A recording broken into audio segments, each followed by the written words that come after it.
नमस्कार। द्वीप दर्पण में आप सभी का स्वागत है। आज के मुख्य अंश।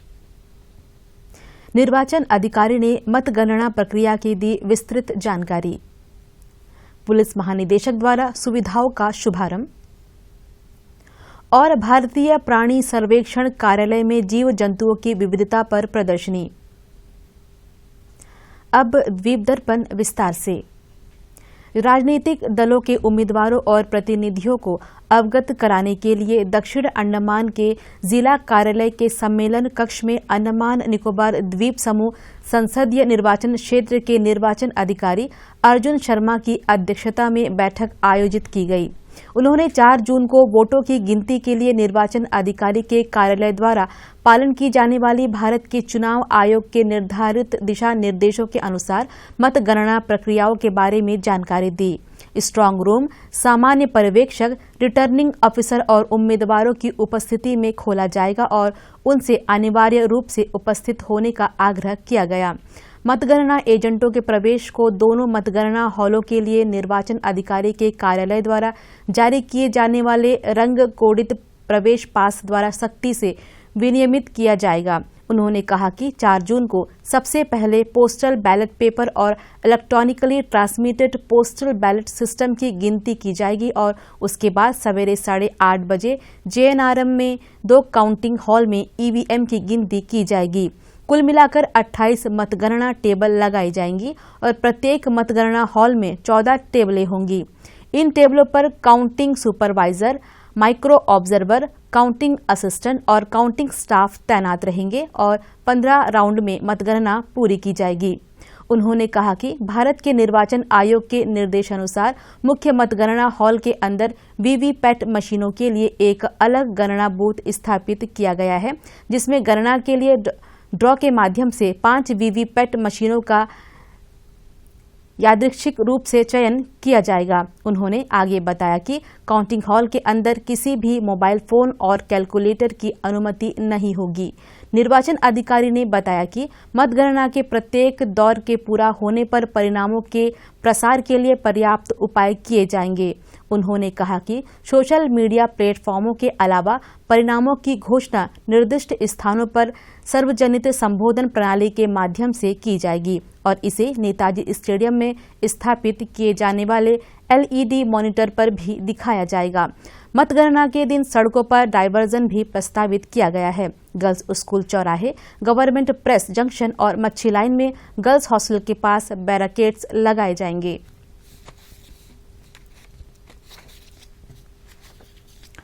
उत्तर व मध्य अंडमान जिला उपायुक्त दिलखुश मीणा ने कल करेन समुदाय और करेन यूथ क्लब के प्रतिनिधियों के साथ बैठक की। प्रतिनिधियों ने युवाओं के लिए खेल के बुनियादी ढांचे के निर्माण, खेल मैदान के विकास और CSR पहल के तहत खेल किट की व्यवस्था से संबंधित मुद्दों पर चर्चा की। करेन समुदाय के प्रतिनिधियों ने द्वीप समूह में ऐतिहासिक 100 वर्ष पूरे होने के उपलक्ष्य में अगले वर्ष आयोजित होने वाले करेन महोत्सव के लिए अपनी आवश्यकताएं भी प्रस्तुत की। उपायुक्त ने उन्हें कौशल विकास प्रशिक्षण, महिला स्व सहायता समूह के सशक्तिकरण, विभिन्न प्रतियोगी परीक्षाओं के लिए करियर मार्गदर्शन और युवाओं के लिए खेलों में पेशेवर प्रशिक्षण में सहयोग का आश्वासन दिया। आज स्वतंत्रता सेनानी वीर सावरकर की जयंती है। वीर सावरकर का जन्म 28 मई सन 1883 को नासिक के भागपुर गांव में हुआ था। उनकी मृत्यु 26 फरवरी सन 1966 को हुई थी। अपनी क्रांतिकारी गतिविधियों के कारण उन्हें 50 साल की सजा सुनाई गई। उन्हें अंडमान निकोबार द्वीप समूह के प्रसिद्ध सेल्यूलर जेल में बंद कर दिया गया था और कठोर यातनाएं भी दी गई। सेल्यूलर जेल में वीर सावरकर की कोठरी है, जहां उन्हें बंदी बनाकर रखा गया था। वीर सावरकर पर फिल्म भी बनाई गई। फिल्म के अभिनेता रणदीप हुड्डा पोर्ट ब्लेयर आए हुए हैं। आज उन्होंने दूरदर्शन पोर्ट ब्लेयर से इस फिल्म के बारे में अपने विचार व्यक्त किए।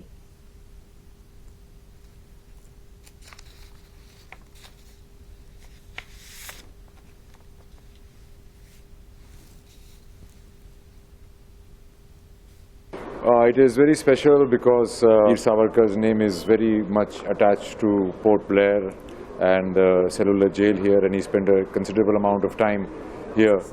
And this would be the temple of the armed revolutionaries who ever took up arms. They were sent here and it's very special for me because I shot the movie here, and to come here on his birthday and screen the movie here while having our OTT premiere on ZEE5 is a very special day for me, and I couldn't be more grateful and honored to have this screening here with the people who helped me with permissions and everything to make it.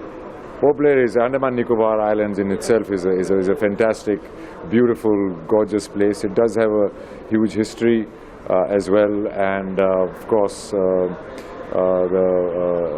in Port Blair we have the Cellular Jail, which is a center of attraction now. It was a place where people were tortured, but now it's preserved to celebrate their revolution, and that's what any revolutionary does. He leaves a mark in terms of his thoughts, which carry on beyond him. He was a great writer, he was a great poet, he was a great ideologue, he was a great thinker, and he was a great inspiration behind a lot of people, and he braved Gora and Kalapani, and nobody could stop him. I'm here alongside my dear brother Vineet, who has organized this for us. He's not only a great lawyer who can convince you of anything, but also a great philanthropist, and he's the one who's taken up this organization of these shows to take Veer Savarkar's life to people, as he's a staunch nationalist, and I'm very grateful for him for it. I've seen the film a couple of times, but this one is special because obviously it is on the birthday of birth anniversary of Savarkarji, and to be screened here in Andaman Nicobar Island, where he shot and where I heard all the stories behind the scene, it's amazing. I feel grateful to be here, and also Vineet has organized it. And it's amazing how you pulled out this whole thing. OTT is a very huge platform, it will get to more and more people. A lot of people might not have been able to reach the theaters when it was in the theaters, but now is an opportunity to watch it, and for some to watch it again. It is an inspirational story. It's above politics, above propaganda. It's a story of a brave freedom fighter whose ideas and whose thoughts are still there, present in our country. He's more relevant today than he ever was. Beautiful people of Andaman, I'm very grateful for you to help me make this movie here, to the entire administration and Governor Sahab. And I'm very happy that I can share the movie with people here. Police महानिदेशक देवेश चंद्र श्रीवास्तव ने कल port स्थित भारत आरक्षी वाहिनी मुख्यालय में महत्वपूर्ण सुविधाओं का उद्घाटन किया। उन्होंने अभिनव फोटो का अनावरण किया। इसके अलावा एक पुनर्निर्मित और आधुनिकीकृत IRBN नियंत्रण कक्ष एवं संचार कक्ष और नव पुनर्निर्मित NCO बैरक का भी शुभारंभ किया। इस अवसर पर पुलिस महानिरीक्षक सिंधु पिल्लई और DIGP मोनिका भारद्वाज और अन्य अधिकारी उपस्थित रहे। NCO बैरक साल 2010 में निर्मित किया गया, लेकिन आज इस बैरक को आधुनिक सुविधाओं के साथ पूरी तरह से पुनर्निर्मित किया गया है। इस पुनर्निर्मित बैरक पूर्व पुलिस कांस्टेबल के मोहन राव को समर्पित है, जिन्होंने राष्ट्र के लिए अपनी सेवा प्रदान करते हुए सर्वोच्च बलिदान दिया। 8 सितंबर 1991 में जन्मे श्री के मोहन राव साल 2012 में अंडमान निकोबार पुलिस में शामिल हुए। उन्होंने अपनी सेवा दक्षिण अंडमान के हडबे में शुरू की। उनकी अनवरत सेवा को अंगीकार करते हुए उन्हें सम्मान स्वरूप बैरक को उनका नाम दिया गया। वीप दर्पण की अगली कड़ी इस ब्रेक के बाद।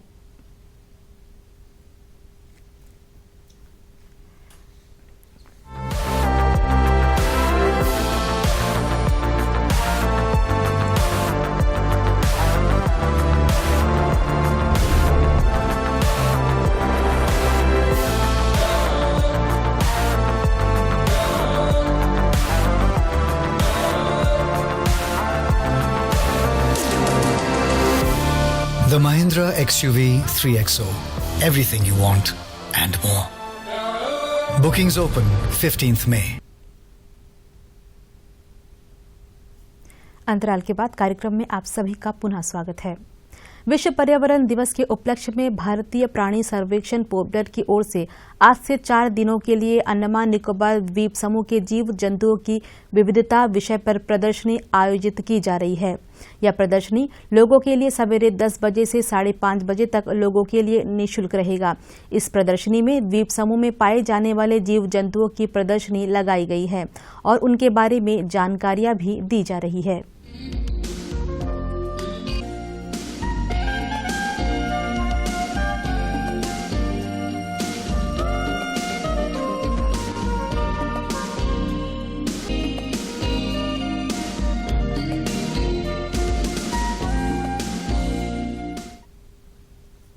इस प्रदर्शनी के बारे में प्राणी सर्वेक्षण के पोर्ट ब्लेयर क्षेत्रीय प्रभारी डॉक्टर शिवा पेरुमान ने दूरदर्शन को जानकारी दी। This museum established in the year 1977. In this museum, we have showcased both terrestrial and marine ecosystem animals. More than 3,000 animals we preserved, both dry collection as well as wet collection, to showcase to our biodiversity of this Andaman Nicobar Islands. This museum is open throughout the day, morning 8:30 to 5:30. Since we are celebrating World Environment Day 2024, this from today onwards up to 31st May, this museum is open for public. I am on behalf of Zoological Survey of India, I am inviting all the public to visit our museum to enjoy and see the endemic and endangered species of animals, particularly Narconda hornbill, Nicobar megapod, Nicobar tree shrew, Nicobar long-tailed macaque. So some of the species we displayed both LED display as well as preserved materials. And as a part of celebration of World Environment Day, we are distributing seedlings of fruiting trees. Once again I am inviting all the local public to get benefited that seedlings. Also take a step to conserve and preserve our nature beauty and mother earth of this island ecosystem.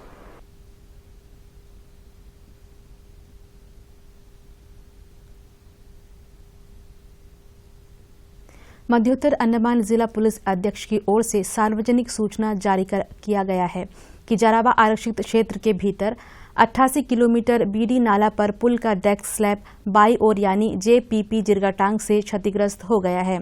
इस कारण by ओर जाने वाले मार्ग पर बैराकेड लगा दिया गया है और यातायात को पुल के दाईं ओर मोड़ दिया गया है। अब पुल के दाईं ओर के डेक स्लैब पर भी कुछ दरारें देखी गई है। सड़क उपयोगकर्ता की सुरक्षा सुनिश्चित करने और संभावित घटना को रोकने के लिए पुल पार करने वाले सभी वाहनों को सावधानियां बरतने को कहा गया है। पुल पार करने वाले वाहनों का वजन प्रति वाहन 20 मैट्रिक टन होना चाहिए। निर्माण सामग्री ले जाने वाले सभी भारी वाहन केवल 7 से 8 घन मीटर भार ले जाने के लिए प्रतिबंधित होंगे। सभी तेज टैंकर व LPG सिलेंडर ले जाने वाले वाहन केवल 7 से 8 घन मीटर भार ले जाने के लिए प्रतिबंधित होंगे। वाहन की गति 10 किलोमीटर प्रति घंटा तक सीमित है। एक समय में केवल एक ही वाहन को पुल पार करने की अनुमति होगी। दक्षिण अंडमान के छोलदारे स्थित ब्लूम्सडेल सीड मल्टीप्लिकेशन फार्म में 5000 नट क्षमता वाले हॉट एयर ब्लोअर टाइप कोपरा ड्रायर को स्थापित किया गया। ई समृद्धि पोर्टल में खुद को पंजीकृत करवाएं। दक्षिण अंडमान के किसान निःशुल्क में नारियल को कोपरा में कन्वर्शन करा सकते हैं। हालांकि किसानों को इस कार्य के लिए बायोमास अथवा फ्यूल की व्यवस्था खुद करनी होगी। फार्म परिसरों में नारियल का कोपरा के लिए स्टोर करने की सुविधा उपलब्ध नहीं है। उन्हें सलाह दी गई है कि नारियल को वे अपने साथ लेकर आए और 4 से 5 दिनों के भीतर कोपरा बनाने की प्रक्रिया के पूरा करा ले। इसके लिए आवेदन फॉर्म नजदीकी कृषि सब डिपो और दक्षिण अंडमान के सहायक कृषि निदेशक कार्यालय में उपलब्ध है। आवेदनों को प्राप्त करने के बाद रोस्टर तैयार किया जाएगा और पहले आओ पहले पाओ के आधार पर सुविधाएं उपलब्ध करा दी जाएगी। कोपरा ड्रायर के संचालन के लिए तकनीकी मार्गदर्शन विभाग की ओर से उपलब्ध करा दी जाएगी। अधिक जानकारी के लिए किसान कॉल सेंटर के फोन नंबर 03192 या फिर टोल फ्री नंबर 1800-345-1145 पर नजदीकी कृषि उप डिपो में दे सकते हैं। द्वीप दर्पण की अगली कड़ी इस अंतराल के बाद। Toyota cars at your doorsteps. Prince Toyota, a house of luxurious Toyota cars. Delivers any model within 30 days at all India price. Come, take home the luxury on wheels. Prince Toyota, Gyaracharma, Port Blair, added attraction and high-tech workshop at New Pahargaon near Shiv Temple. Special offer during festive season. Contact us on 7695085451 or 8768838882.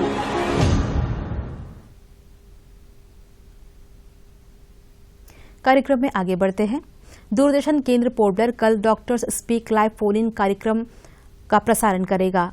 उक्त रक्तचाप के कारण और उसके उपचार विषय पर चर्चा करने और दर्शकों के सवालों का जवाब देने के लिए चिकित्सा विशेषज्ञ डॉक्टर शिव शंकर सिंह हमारे स्टूडियो में उपस्थित रहेंगे।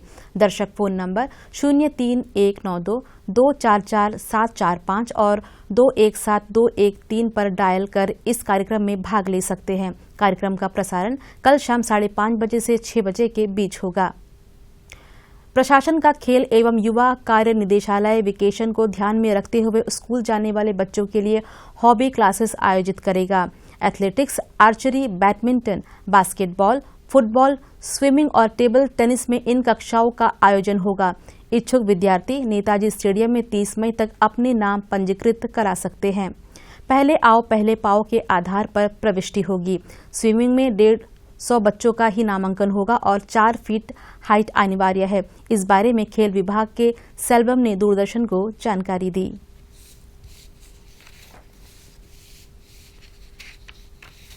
हमारे department of sports and youth affairs की तरफ से डिफरेंट डिसिप्लिन में hobby class school going childrens के लिए हम लोगों ने एनरोलमेंट रजिस्ट्रेशन स्टार्ट किया। उसमें स्विमिंग है, बैडमिंटन है, टेबल टेनिस है, बास्केटबॉल है, फुटबॉल है, एथलेटिक्स है। और स्विमिंग में ऑलरेडी रजिस्ट्रेशन जो है कंप्लीट हो गया है। अदर देन डिसिप्लिन में अप टू 30 तारीख तक का जो है आप अपना रजिस्ट्रेशन कर सकते हैं।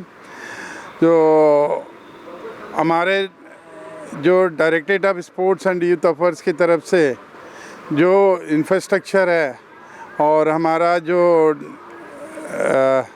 नेशनल और इंटरनेशनल खिलाड़ी हमारा बहुत आइलैंड के हैं, उनके थ्रू से हमारा जो बच्चे हैं, जो यंग चिल्ड्रंस है, उनको और टैलेंट आइडेंटिफिकेशन इस तरीका का कोचिंग कैंप वगैरह करा के हम हॉबी क्लास डिफरेंट डिसिप्लिन में ऑर्गेनाइज करके हम टैलेंट आइडेंटिफिकेशन करके उनको आगे प्रमोट कर सकते हैं। तो उस मुद्दे पे हमारा directorate of sports and youth affairs की तरफ से ये हॉबी क्लास जो है करीब 1 मंथ 25 to 3 to 4 वीक्स का ये जो है कोचिंग क्लासेस जो है ऑर्गेनाइज कर रहे हैं। उसके बेस में ये रजिस्ट्रेशन हो रहा है। सर, बच्चों को कहाँ और कैसे संपर्क करना पड़ेगा? नहीं, वो ऑलरेडी हमने जो है प्रेस रिलीज़ जो दिए हुए हैं उसमें जो है नेताजी स्टेडियम में ऑफिस में टाइमिंग दिए हुए हैं। 10 बजे से 4 बजे तक आप जो है अपना रजिस्ट्रेशन कर सकते हैं। हमारे ऑफिशियल्स वहाँ पे मौजूद है और शॉर्टली इसको जो है कोचिंग कैंप जो है जल्दी स्टार्ट करेंगे हम लोग इसको रजिस्ट्रेशन कंप्लीट होने के बाद में। पशुपालन और पशु चिकित्सा सेवा विभाग ने हाल ही में निकोबार जिले के कचाल में सालू टेकरी में व्यापक सामूहिक सामग्री कृमि मुक्ति शिविर का आयोजन किया। इसका मकसद परजीवी कीड़ों को खत्म करके स्थानीय पशुधन और पालतू जानवरों के स्वास्थ्य और कल्याण में सुधार करना है। शिविर के दौरान 56 बकरियों, 120 पोल्ट्री पक्षियों और 9 कुत्तों को कृमि मुक्ति उपचार दिया गया। और अब मौसम। अंडमान निकोबार द्वीप समूह के एकाध स्थानों पर कल तक 30 से 40 किलोमीटर प्रति घंटे की रफ्तार से सधी हवा चलने की संभावना है, जो बढ़कर 50 किलोमीटर तक पहुंच सकती है। 31 मई और 1 जून को द्वीप समूह के 1-2 स्थानों पर 7 से 11 सेंटीमीटर तक भारी वर्षा होने की आशंका जताई गई है। तेज हवाएं चलने के कारण समुद्र बहुत अधिक अशांत रहेगा। मछुआरों को 30 मई की सुबह तक समुद्र में न जाने की सलाह दी गई है। किसी भी आपात स्थिति में राज्य और जिला नियंत्रण कक्षों से संपर्क करने को कहा गया है। इस बारे में अधिक जानकारी और सूचना के लिए राज्य आपात संचालन केंद्र से हेल्पलाइन नंबर 1070 तथा जिला आपात संचालन केंद्र से हेल्पलाइन नंबर 1077 पर संपर्क किया जा सकता है। समुद्र में आपदा स्थिति और सहायता के लिए तटरक्षक के खोज एवं बचाव एजेंसी से टोल फ्री नंबर 1554 पर संपर्क किया जा सकता है। और अब अंतर्द्वीपीय जलयान यात्रा संबंधी सूचना। MV लॉन्ग आइलैंड स्वराज द्वीप और लॉन्ग आइलैंड होते हुए रंगत की यात्रा पर कल सवेरे 5:30 बजे पोर्ट ब्लेयर से प्रस्थान करेगा और इसकी वापसी कल ही दोपहर 12 बजे उन्हीं रास्तों से होते हुए रंगत से पोर्ट ब्लेयर के लिए होगी। MV बायाटांग स्वराज द्वीप की यात्रा पर कल सवेरे 6:30 बजे पोर्ट ब्लेयर से प्रस्थान करेगा और इसकी वापसी कल ही सवेरे 9 बजे स्वराज द्वीप से पोर्ट ब्लेयर के लिए होगी। MV जॉली बॉय शहीद द्वीप की यात्रा पर कल सवेरे 6:30 बजे पोर्ट ब्लेयर से प्रस्थान करेगा और इसकी वापसी कल ही सवेरे 8:45 पर शहीद द्वीप से पोर्ट ब्लेयर के लिए होगी। MV छोलदारी शहीद द्वीप स्वराज द्वीप स्ट्रेट आइलैंड कदमतला और लॉन्ग आइलैंड होते हुए रंगत की यात्रा पर कल सवेरे 7 बजे पोर्ट ब्लेयर से प्रस्थान करेगा और इसकी वापसी अगले दिन सवेरे 7 बजे उन्हीं रास्तों से होते हुए रंगत से पोर्ट ब्लेयर के लिए होगी। MV जॉली बॉय शहीद द्वीप की यात्रा पर कल दिन में 11 बजे पोर्ट ब्लेयर से प्रस्थान करेगा। यह जलयान कल दोपहर 1 बजे शहीद द्वीप से स्वराज द्वीप जाएगा और दोपहर बाद 2:30 बजे पोर्ट ब्लेयर के लिए चलेगा। MV स्ट्रेट आइलैंड स्वराज द्वीप की यात्रा पर कल दिन में 11:30 बजे पोर्ट ब्लेयर से प्रस्थान करेगा और यह जलयान कल दोपहर बाद 2 बजे स्वराज द्वीप से शहीद द्वीप जाएगा और इसकी वापसी कल ही शाम 3:30 बजे शहीद द्वीप से पोर्ट ब्लेयर के लिए होगी। MV बाराटांग शहीद द्वीप होते हुए स्वराज द्वीप की यात्रा पर कल शाम 3 बजे पोर्ट ब्लेयर से प्रस्थान करेगा और इसकी वापसी अगले दिन सवेरे 5:30 बजे स्वराज द्वीप से शहीद द्वीप होते हुए पोर्ट ब्लेयर के लिए होगी। सभी जलयानों के यात्रा कार्यक्रम मौसम की स्थिति पर निर्भर होंगे। और अब अंत में आज के मुख्य अंश एक बार फिर। निर्वाचन अधिकारी ने मतगणना प्रक्रिया की दी विस्तृत जानकारी। पुलिस महानिदेशक द्वारा सुविधाओं का शुभारंभ और भारतीय प्राणी सर्वेक्षण कार्यालय में जीव जंतुओं की विविधता पर प्रदर्शनी। इसी के साथ ही आज का यह द्वीप दर्पण कार्यक्रम यहीं पर समाप्त होता है। नमस्कार।